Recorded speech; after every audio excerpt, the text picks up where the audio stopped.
the Philip piece. If the extension is what works best for both of us, and that's how it plays out, then great. If not, shoot, let's go have a heck of a 2019, and then we'll worry about 2020 when we need to worry about it. So but I say that with every intention of being a quarterback in 2020 here. So it's not for any reason other than just, hey, I signed up for this many years, and this year is it's the last year on it, and let's go. If that's what's best. So I really do feel a piece about it and feel good. It's been 4 years since Philip Rivers entered the final year of a contract. Before he could get there, the Chargers intervened and signed him to a new deal. Now the question becomes, what will the Chargers do? Philip Rivers getting closer and closer to 40. You could argue that there are some signs that his game is beginning to diminish. He fully intends to stick around for 2020, even though he doesn't have a contract for 2020. The big unknown in all this, Big Cat, is what do the Chargers want to do? They flirted with Marcus Mariota 4 years ago. There was talk a couple of years ago about maybe them being interested in Deshaun Watson. I feel like they've at least been exploring their options. They've yet to find a better option than Philip Rivers, but if he's starting to go the other way, it's going to be easier to find somebody else that they think can come in and play as well. They may not want him for 2020, even if he wants to be there. I mean, he was fantastic last year, had a great season, not his career high or anything, but a great season. I do agree the arm strength is kind of waning a little bit. You see it with Drew Brees, you see it with Phil Rivers, you see it with other guys who are getting up there in age. Even Tom Brady maybe not has the same arm strength. But Philip Rivers still has the mind for the game, and he can still win you football games. Chargers still had a fantastic season.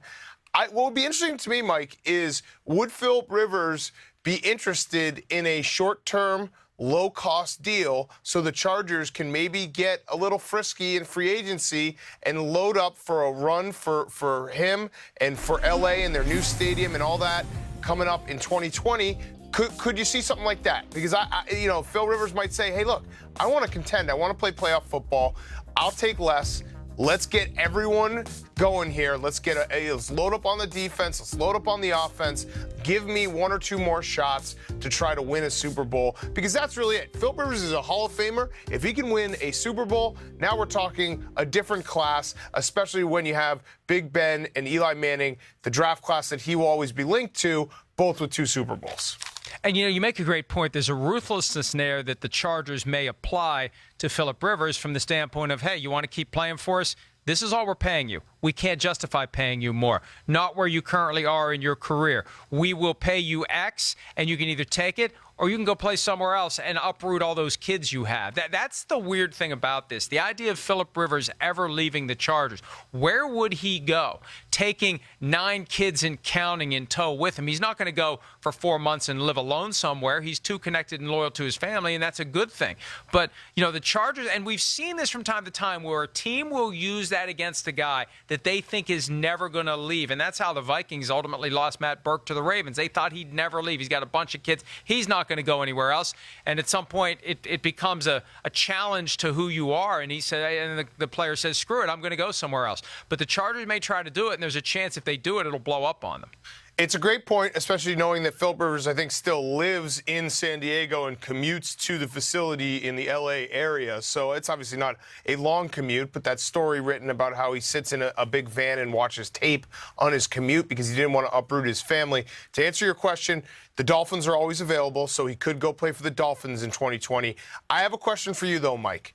Philip Rivers, Ben Roethlisberger, Eli Manning, that draft class, it's an unbelievable draft class. Those guys have put up insane numbers. They'll all be in Canton. Who will take the last snap, NFL snap, of those 3? Roethlisberger. I think it'll be Roethlisberger. Okay. When he signed his latest contract, the way it's structured, it's a 3-year deal. It's a 2-year extension. The way they did the signing bonus, he's not retiring for 3 years, and they're not getting rid of him for 3 years. They know what it's like to not have a franchise quarterback. They had 20 years between Terry Bradshaw, R.I.P., and Ben Roethlisberger, and they're not going to push Roethlisberger out. The question is, how much longer will he play beyond these next 3 years? Kevin Colbert, the GM of the team, told me last week that there's no expiration date on Roethlisberger, and he very well may play beyond 2021. So he's going to be the last one of that group to play. Well, there's no expiration on Roethlisberger unless he gets an offensive coordinator again that he doesn't like. Because remember, he almost retired because of Todd Haley last year or 2 years ago.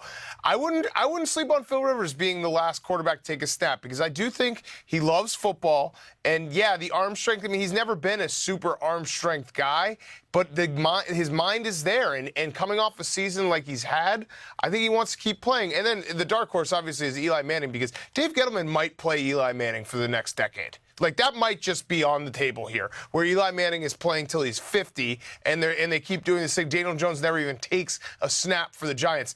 If you told me that, I wouldn't say you're that crazy. I'd say there's maybe a 1 or 2% chance that could happen. You know, we talked about this yesterday, though. Thanks for watching the show.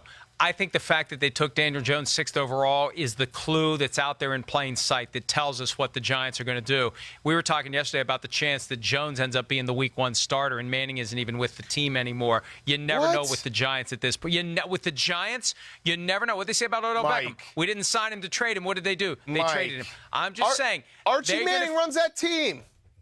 Archie Manning runs that team. If he did, they wouldn't have drafted Daniel Jones. No, that's exactly why they did draft Daniel Jones, because he's got the Manning ties, he's got the Cutcliffe ties. You draft someone that you know that you can control. Archie Manning made a genius draft pick with Daniel Jones because he knows him. He grew up in the Manning in passing camps. He's not going to be a threat to Eli Manning going forward.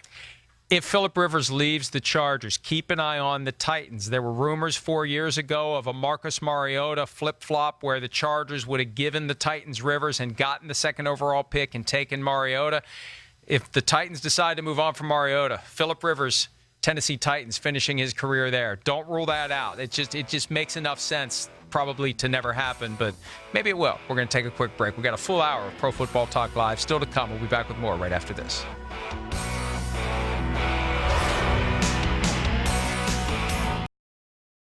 Hi, I'm Mike Tirico, and thanks for watching. Make sure to hit subscribe for the latest news and highlights from NBC Sports.